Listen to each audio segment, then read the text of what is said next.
Bien, ahora estamos en estudios con el exministro de Educación, Óscar Becerra, con quien vamos a hablar sobre coyuntura, ¿no? Señor Becerra, ¿cómo está? Buenos días. Buenos días, muchas gracias por la invitación. Eh, a ver, hubo hace algunas semanas una movilización en Lima en la que se buscaba protestar contra el Congreso, contra el Ejecutivo y muchas cosas más. Lo que se evidenció para un sector es esta exposición que tienen algunos agentes del orden que son designados para controlar la masa. Bueno, se dieron cerca de casi 90 policías heridos. ¿Esto qué revela? Que el policía no cuenta con, digamos, la protección necesaria. No solamente me refiero al tema físico, también el tema legal. Sí, pues lamentablemente somos una sociedad, yo diría, esquizofrénica, ¿no? Porque por un lado nos quejamos de la inseguridad, pero por otro lado apedreamos a los que tendrían que cuidarnos. Entonces es como que estoy molesto porque no puedo agarrar un instrumento y para protestar me corto la mano. Entonces, ¿de qué sirve, no? O sea, y encima el sistema de justicia también se suma a la agresión. El sistema de justicia, los medios de comunicación, ¿no? Todos los que reclaman por la inseguridad y porque no hay acciones decididas en el momento en que se trata de controlar una marcha violenta, porque no vengamos con eufemismos, pues apedrear gente es violencia. No podemos decir que una marcha es pacífica si alguien está tirando bombas molotov y ladrillos a los policías. Eso es violencia. Y la violencia se reprime con el uso legítimo de la fuerza al que tienen derecho, a las fuerzas policiales y las fuerzas armadas. Y las autoridades deberían defender eso. Acabamos de ver en Brasil han muerto 69 personas, ¿no? 60 y tantas en una personas favela. en una favela porque estaban ejerciendo actos de violencia. Y nadie se molesta. ¿Por qué? Porque esa es la función de la policía. No estamos en contra de que alguien ponga un cartel que diga lo que quiera, pero que apedreen un policía o que destruyan un edificio público, no puede ser, pues. Claro. Ahora, lo que llamó la atención también en esa oportunidad fue un adelantamiento para muchos del jefe de la policía cuando le preguntaron sobre este caso de este fallecido, ¿no? Esta persona fallecida, y se dio la identidad del policía que realizó el disparo. Luego, tras una investigación, se determinó que el policía no disparó al cuerpo e incluso estaba escapando, tratando de protegerse de una turba. En este caso, ¿usted cree que el general Arriola cometió un error al adelantarse antes de ver las imágenes? Por supuesto. O sea, yo lo que entiendo es que él estaba buscando, no sé, pues simpatía entre los que reclamaban, porque a santo de qué te adelantas a decir algo que ni siquiera sabes si es cierto. O sea, una declaración que diga vamos a investigar y vamos a castigar si es que han habido faltas es perfectamente aceptable, pero culpar directamente a un policía que estaba luchando por su vida, que ni siquiera estaba de servicio, eso no tiene nombre. Pues entonces, ¿con qué ganas va a querer un policía defender a la sociedad que lo agrede? Es cierto que hay, no sé si muchos o pocos, hay malos policías, sí, pues somos una sociedad podrida, y en una sociedad podrida lamentablemente hay malos elementos en todas partes. O sea, tenemos malos policías, como seguramente tenemos malos militares, malos jueces, malos curas, malas autoridades, que nosotros mismos hemos elegido, dicho sea de paso, pero también hay buenos, y tenemos que defender el Estado de Derecho.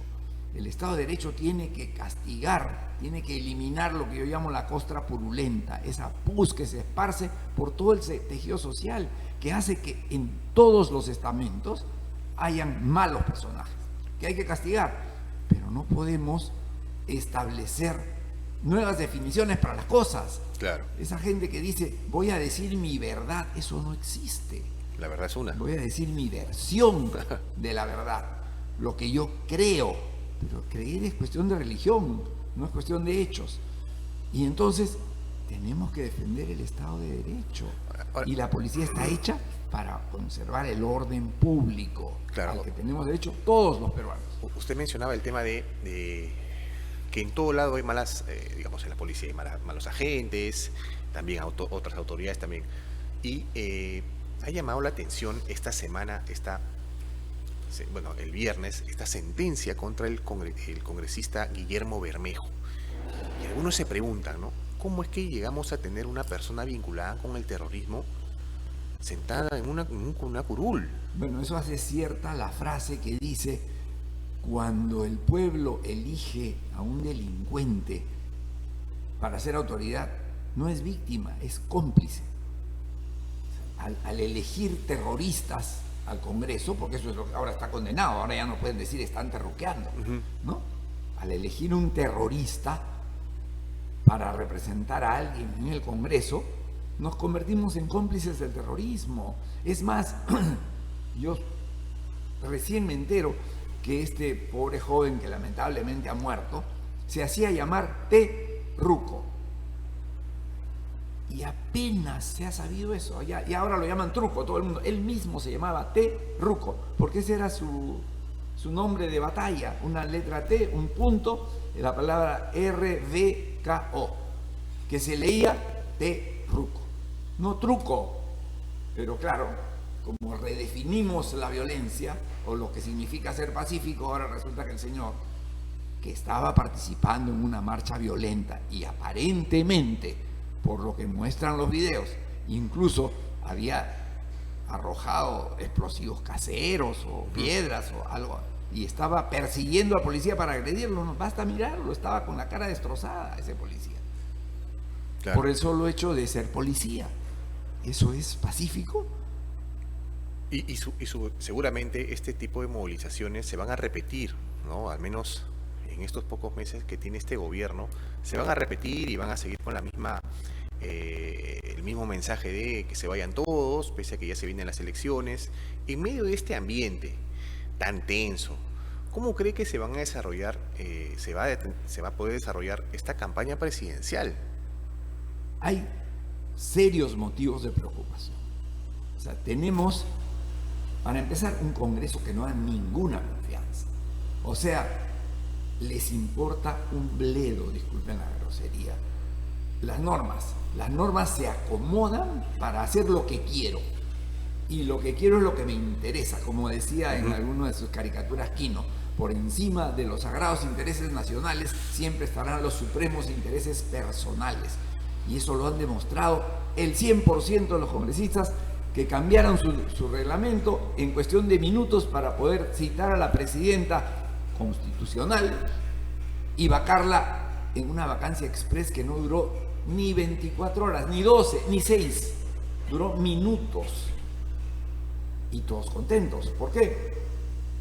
Porque para mis enemigos la ley, para mis amigos todo parece ser la norma. Entonces, ese Congreso que ha designado presidentes temporales, ese Congreso que vaca a cualquiera y pone a cualquiera, es el que ha designado al Jurado Nacional de Elecciones, que da motivos de duda. O sea, no digo que haya habido fraude, pero cuando no te dejan investigar, hay motivos sobrados de sospecha. Y esos son los que van a manejar ahora. Gracias a este Congreso incapaz que tenemos, a pesar de honrosas excepciones, que sin embargo votaron a favor de la vacancia, es el que nos ha dado el Jurado Nacional de Elecciones que tenemos, y el que ha aprobado un mecanismo por el que tenemos 40 candidatos, porque no se les puede llamar candidatos a 40 aspirantes que se creen iluminados por revelación divina a salvar al Perú. ¿Por qué no tenemos 4, 5, claro, ahora, 40? No puede ser. Ahora, hay que precisar que esta ley la hizo el Congreso, ¿no? Y bueno, el jurado, sí, pues, de alguna manera la tiene que implantar, pero con cerca de 40 candidatos que vamos a tener, o no sé si todos presenten un candidato presidencial, pero digamos que más de 30 van a haber. Sí. ¿Qué se puede esperar? Digo, veíamos en las encuestas y algunos, no sé, tienen 10, menos de 10, encabezando las listas. por ahí va a ir los resultados, que el primero o los dos primeros que pasen en una segunda vuelta no alcancen siquiera el 15%, el 12%. Mira, por aritmética simple, si hay 40 candidatos, a cada uno le toca 2.5% en promedio. Eso significa que si 25 van a quedar en el no saben opina, o sea, al fondo, esos son los que van a tener 1 o 2%. Estamos hablando, digamos 2. 25 con 2 son 50. Los otros 15 les quedan 50% para repartirse, que es más o menos un poquito más de 3. Eso quiere decir que alguien puede ganar la primera vuelta con 5%, con 6%. Que sería un escándalo. Que es una desgracia. Y sin embargo, una vez que salga, van a decir elegido por la mayoría de los peruanos. Es una vergüenza. Somos el hazmerreír de la política. Tal vez solo superados por Colombia, que entiendo tiene 100 candidatos, es lo que me han dicho hace unos días. 100. Por allá. Pero mal de muchos, consuelo de tontos, pues, o sea, no puede haber un país con 40 candidatos, pues es una vergüenza. Y usted mencionaba este congreso que está bastante, que ha tenido un trabajo bastante cuestionable, por lo menos. Los partidos que están en el congreso, ¿cree usted que van a sentir o se les va a pasar la factura en estas elecciones? Ojalá, ojalá. ¿Por qué han votado a la presidenta? Porque eso es lo que han hecho. No la han votado porque les ha dado la gana, pero ¿por qué? Para desligarse, para que nadie crea que han apoyado a la presidenta. Hazme el favor, seremos tan, disculpen la grosería, seremos tan estúpidos que nos vamos a tragar ese sapo. No hay forma de desperjudirse de eso. Lo único que querían era esperar que falte un año para defender sus 35.000, 25.000 soles que ganan a expensas de todos los peruanos y seguir sentados ahí burlándose del pueblo, porque eso es lo que hacen. Y lamentablemente, incluso los buenos congresistas han dado vergüenza en esa votación en la que se vacó a la presidenta. Que por supuesto, yo no soy totalmente imparcial porque fui ministro de la presidenta y eso no lo escondo, ¿no? No soy totalmente imparcial y creo que eso es sano decirlo, que la gente sepa qué sesgos tiene uno en su opinión, porque todos tenemos sesgos. Claro. Ahora, si hablamos de que se le podría pasar la factura a estos, digamos, los partidos que están en el Congreso, ¿hay agrupaciones nuevas o agrupaciones que no han tenido representación en este Parlamento? ¿Ve por ahí, de estos 30 y tantos, que puedan tener alguna posibilidad de alcanzar alguna mayoría en el Congreso? Digamos que estamos en un Congreso bicameral, vamos a entrar en un Congreso bicameral. ¿Hay posibilidad de que haya una mayoría o eso ya es algo utópico que ya no va a volver a pasar en el país? Mi predicción es que por lo menos 20, si no son 25, no van a pasar la valla y no van a figurar, van a regresar a la categoría de don nadie de la que nunca debieron haber salido. Eso nos deja más o menos 15.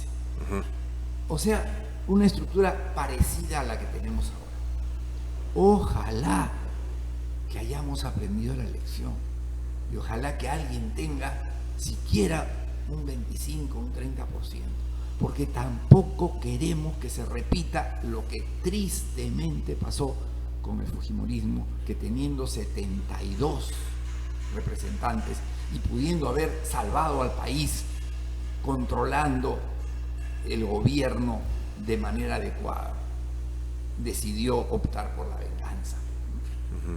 Y arruinaron al país en complicidad con un gobierno podrido, ¿no? O sea, realmente cuánta razón tenía González Prada.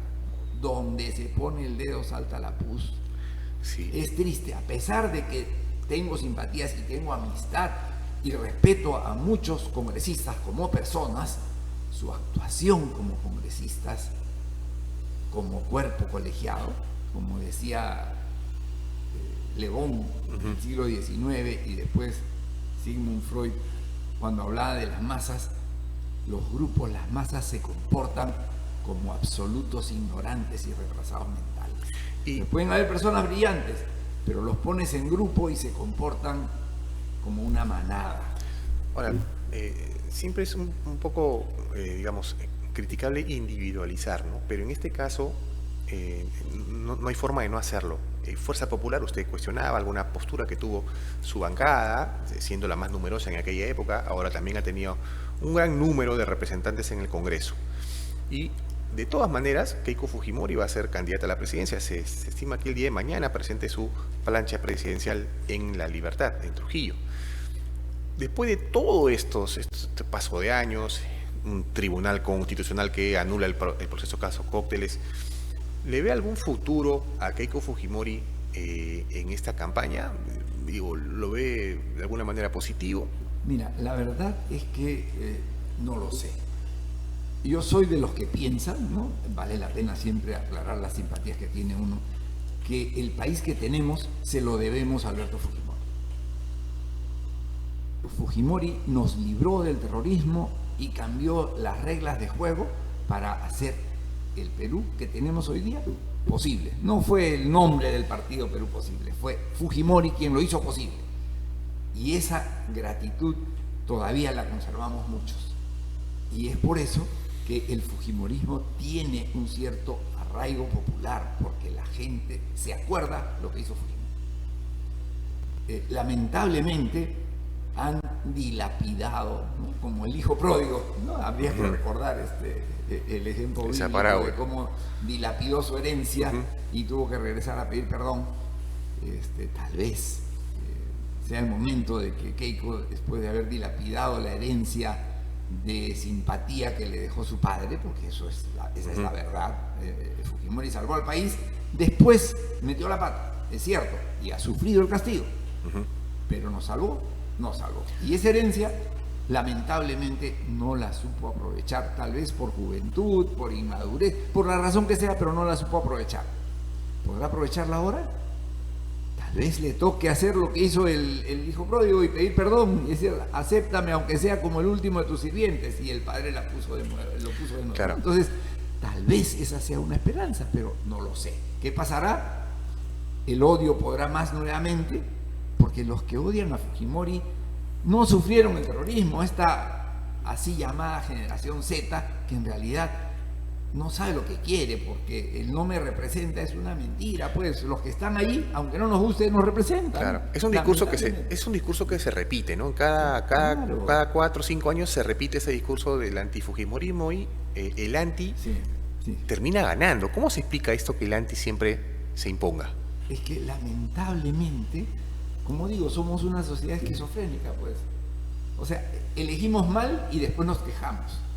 Creemos promesa, no sé si es vals o el polka esta que termina diciendo, y las corvinas sobre las olas nadarán fritas con su limón. Sigue siendo cierto, ofrecen cualquier cosa, cosas imposibles de cumplir. Y entonces después viene la decepción y el rechazo. Y entonces, además, a mí me da como persona una pena terrible que haya muerto este joven Terruco, o Truco, como quieran llamarle. Su familia tiene todo el derecho de sufrir y de exigir justicia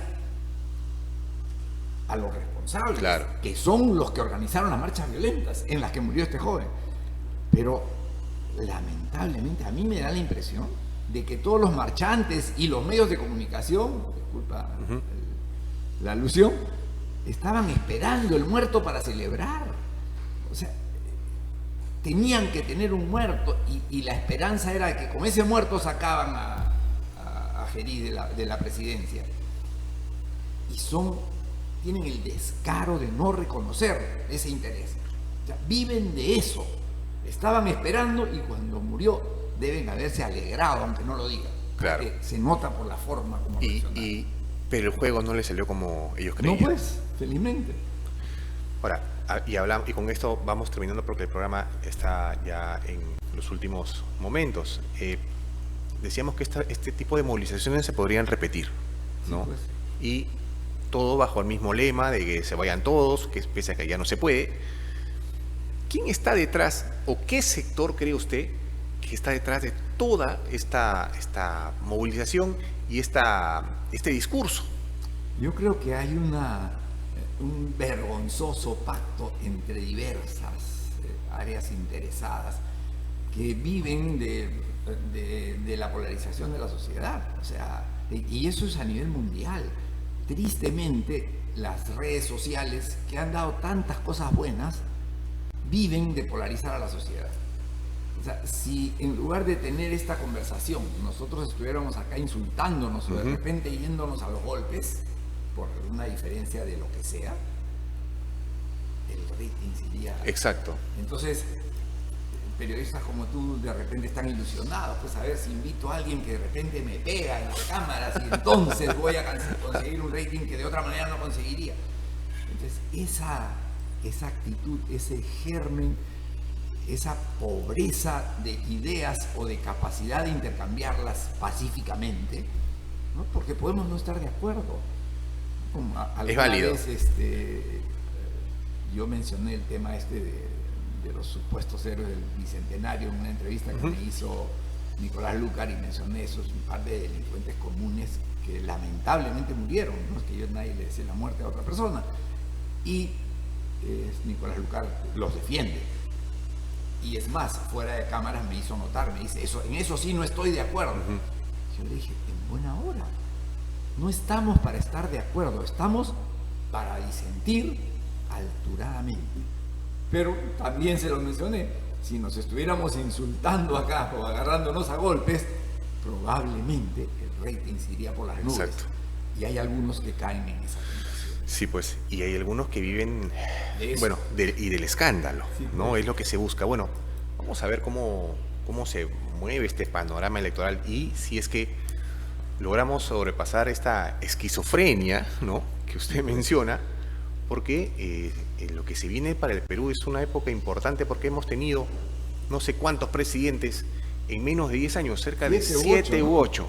No podemos repetir, no podemos repetir este escenario. Bien, señor Becerra, es un gusto haberlo tenido en estudios. Muchas gracias. Bien, estuvo con nosotros el ex ministro de Educación, Óscar Becerra, con quien hemos hecho un análisis no solamente de la contienda electoral que se viene, sino también de los derechos que tienen los policías cuando salen a enfrentar estas movilizaciones. No hay que dejarlos solos.